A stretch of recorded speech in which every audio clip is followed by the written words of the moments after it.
Hey everybody, today we're talking about our personal progression for our box jumps.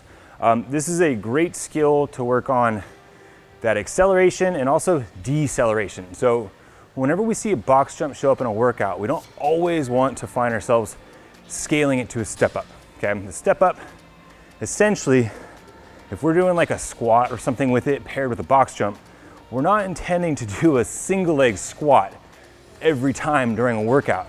We want to have something where we're jumping and landing, whether it's on a high box or progressing down to something more manageable.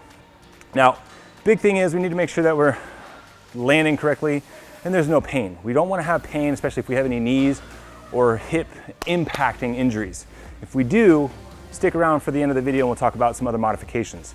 But what we want to do here is just make sure that when we jump, we're landing that full foot on the box, stand up all the way at the top, stepping it down. Now the big thing is when we find ourselves in a long high rep workout, we tend to step down on one side all the time. That's one negative squat on one leg. Make sure you're alternating your step.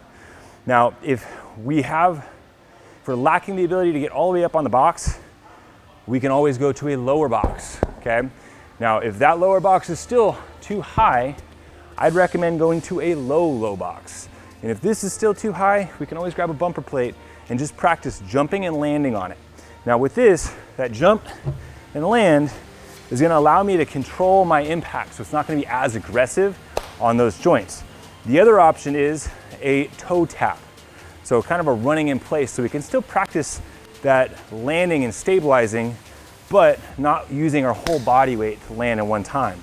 So what I'm gonna do, this is our last final modification, is have one foot up there, opposite hand up, same leg it's up, arm is back. We're gonna jump and switch.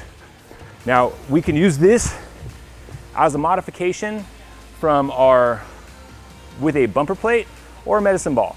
Something just that way we can work on that standard of hop and landing on one side.